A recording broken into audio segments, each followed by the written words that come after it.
everybody. If you're loving my videos, make sure you subscribe to my channel so you get all the great information when it comes out. I'm also doing half off the first month of my online membership. So if you are interested in having fun, effective dance training, I'd love for you to join my classes. The code is in the description, so make sure you check it out. Today we're going to be talking on steps on how to belly dance for beginners. It's a few tips and tricks on how to not get overwhelmed when you're taking belly dance classes, especially as a beginner, but also to get the most out of the classes. First thing you should know is to take it slow. So if you're in a beginning class and you're just not feeling ready to incorporate more movement into your dance, that's totally fine. If you see your teacher going like this and doing all this really intricate movement in your beginning class, feel free to just take it to here. And if you feel that this is too much for you, then start with the arms. Yes, we are learning belly dancing, rock sharky, oriental dance, so you want to make sure that you start to get aware of how to engage your core, but we also want to make sure that you're not getting overwhelmed, that you can still absorb the information, so super important. So if you see this layering, and layering is two or more movements happening at the same time, then what you want to do is take an element out, and you can always ask your teacher on how to do that, so that way you can still keep on going inside of the class. One of the most important steps on how to belly dance is getting really comfortable with where your weight placement is in your body. So go ahead and stand up with me if you can. I don't know if you're sitting down at your chair or whatnot, but if you can, go ahead and stand up. And what you want to feel in your body is where is your weight concentrated. So if you're feeling that you're more leaned forward, you're going to feel it more over the toes and over the ball of your feet, or are you leaning back like this in such a way that you feel it over your heels? You really want to get comfortable with getting that awareness in your body and saying, am I leaned forward? Am I back? Am I over on my right side? And I over on my left side? So the more that you can get comfortable with your weight placement, the better, right? So let's do this exercise really quick together. So all you're going to do is you're going to keep your body stacked over itself like this. You're not going to isolate any body part, and you're literally just going to weight shift your body over your feet. So the first thing that's going to happen is we're going to go over here to your left, and then you're going to go to your toes, and then over to your right, and then your heels, and then your left, your toes, right, heels, left, toes, right, heels. So you're going to have a circular motion going on so you can feel what's happening in your tootsies, right? So from the back, it'll look like you are doing this kind of jam, right? You're like, whoa. Maybe you're in some like obstacle course in a carny house, right? And you're just like, ah. But what you want to really do is just make sure that you understand the dynamic and how it feels in your feet, because a lot of the movements, you're going to be weighted on one leg. So when you really understand how that feels, you're going to get more out of the movement. Another thing that will help you get started in taking your belly dance class, especially when you're just starting out, is learning some of the vocabulary. A lot of the time, dance teachers teach 1, 2, 3, 4, or 5, 6, 7, 8, and you might be saying, what is that? Right? So when we count 5, 6, 7, 8, it is essentially a lead in into where you will begin movement, but it also sets the tempo for you so you understand how fast you are moving. So for example, if I do 5, 6, 7, 8, 1, 2, 3, then you understand that I'm going to probably be moving faster, right, with the movement. But if I go 5, 6, 7, 8, and move, that's what that means. It helps you anticipate the tempo of what's about to come, as well as how to get started on that next movement. One of the movements that we use quite a bit is called step tap. You're literally stepping and then you're tapping. So if I'm going to step, and it doesn't actually matter where you step, but you just want to get familiar as to what essentially is happening with your feet. If I do step, tap, what I'm doing right here is I'm placing all my weight onto one foot like I'm taking a step, and then I'm tapping with the ball of my foot or with my toes for the other one. So we'll start on our right side, place your foot, shift all your weight, tap in place, step and tap.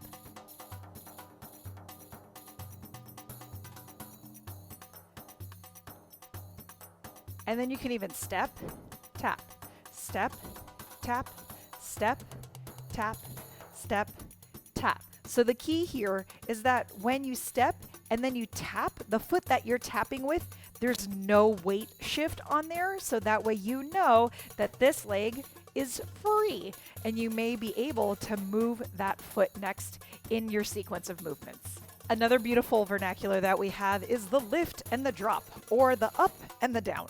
So where we're going to use this a lot is in our hip work, as well as our chest and our arms and all that good stuff. But a lot of the time we hear it hip lift, hip drop, and this is one of the core movements of Oriental dance. So you're going to lift, drop. This is what it's referring to. It's referring to this vertical axis of movement that you have. Drop, up, down, up, down, up, down, up, down, lift, drop, up, down, up, down, up, down, up, down, up, down, up, and down. On that same note with using lift and drop, we have our lovely side to side. So let's take our chest, for example. Side, side, side, side. So you're literally now moving laterally from one side to the next. When we do something called vertical figure eights, you're going to learn more about this. But one of the terminology or some of the phrase of movement that we use is into the body and away from the body. So when I have into the body, into the body, into the body, I'm taking a body part and I'm bringing it more into the body, sometimes prepping it out first. So I come into the body, into the body, into the body, into the body. On the opposite side, we have away from the body, away, away, away. So what is the difference between the two? It's where the emphasis lies in your movement as well as how it aligns with the music. We use this one so much, it's crazy. So releve, right? You're literally just lifting yourself up. You're elevating yourself. So instead of being flat-footed, which is also a term that we use, which means you're literally just standing on the full surface of your feet, you will then lift up, making your heels float off the ground. So there are multiple levels of releve where you can be here or you can be all the way up here. Really depends on what you're executing in the movement. But releve is essentially lifting yourself up, elevating it up, so that way you can do some form of level change or to change up the technique in your body. So remember we had that step, tap. Well, your heel is up here. So in a way you can use this to allow for more of a releve feel or releve look in your movement as you use it in your body. On the flip side of releve, we also have Demi Plie. So in ballet, they have plie, which is a full plie of you essentially working your body fully all the way down into a very low seated position. And it's not all the way to the ground, but it's in a lower seated position. So when we talk about Demi Plie in belly dance, what we're really using that word for is to just slightly bend the knee more, right? So demi is half. So we're only going half of that full sit that you would in a plie, and you're just coming down. So demi plie can depend also on the movement that you're doing, and that your teacher will tell you, or I will tell you if I'm your teacher, right? So when we're here, you are in an upright position, you're flat-footed, then you have releve, and then from releve, flat foot, then you have this demi plie, and even a demi plie can be down here. So you have this range of motion that comes with that movement. Another important term to know is your pelvic floor. A lot of our Oriental dance is generated by being very aware of our pelvic floor. So keep in mind, men and women have pelvic floor, and it's really going from the center of, for women, your vaginal wall, from there all the way to your butthole. Yeah, I said it. That whole area is engaged for you. For men, it is right underneath the genitalia all the way into the butthole. So it's very similar and comparable in that way, but this needs to be engaged. You have to have it awake and alive in order to do a lot of the movement with integrity and great technique. And it also allows for that beautiful grounded movement that we so love in Oriental dance. So be aware if you are starting to engage and be aware of your body, this is one of the areas that you want to get more comfortable with.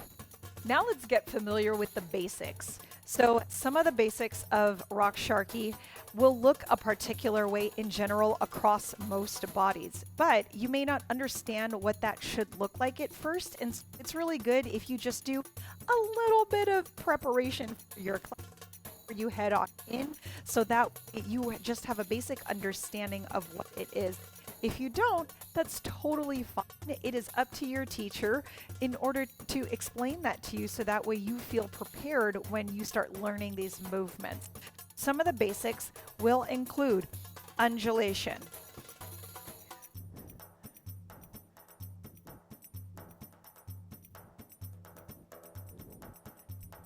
Okay. We have this undulation, and we also have a reverse, but you'll more typically see the up to down undulation. One of the other movements that we have is hip circles, and they'll come in a variety of ways, but a basic hip circle is the circling of your hips.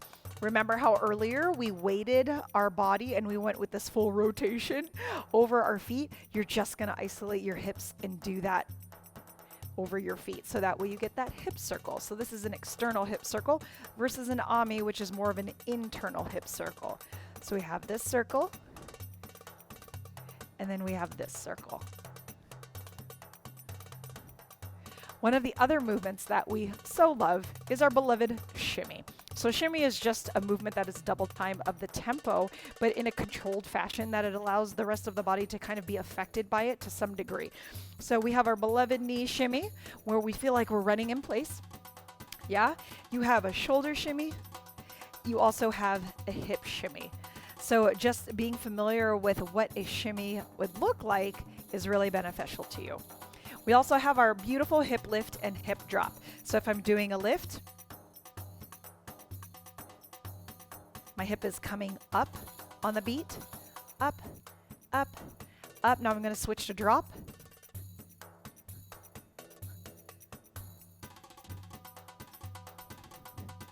Good. Now we have our figure eights. So we have a forward figure eight on the horizontal plane. Then we have a reverse figure eight. Then we have an into your body figure eight, right? Which is commonly known as Serena. Then we have away from the body figure eight that's commonly known as Maya. So now this one's on the vertical plane. So we call these vertical figure eights as well. One of the hugest components of how to do steps on belly dancing when you're a beginner is to really enjoy yourself. If you get frustrated, if you start getting stressed out, it really plays a toll on your body. So you want to remember why you're taking class in the first place. And if that is to just move your body and enjoy how it feels to be moving it through space, then we want to remember that. So enjoy it, smile, laugh. You're learning about a new culture and its movements. It's very exciting. It's very new. And it's just like, it's just so cool, right? Because you get to like absorb all these different things that make such a huge impact on you in such a great and beautiful positive way. So remember, enjoy your class. Last but not least, be okay with where you are, especially when you're just learning the first steps on how to belly dance. It's really important for you to just recognize that you're beginning to learn all of these things. And when you see your teacher, you're not like, oh my God, I'm not even good. There's not about comparison, because it's like apples and oranges. It doesn't even matter, right? It doesn't help to compare.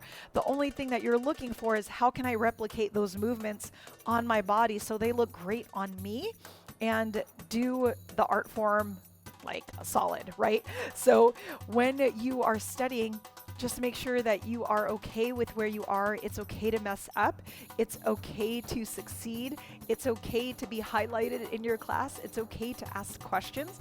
But whatever is happening, be okay with it, because that's what it is. That's where you are, and you don't want to get yourself overwhelmed, because then what will happen? You won't enjoy yourself as much. Thanks so much for watching this video today. I really hope you got a lot out of the pointers that we had talked about today.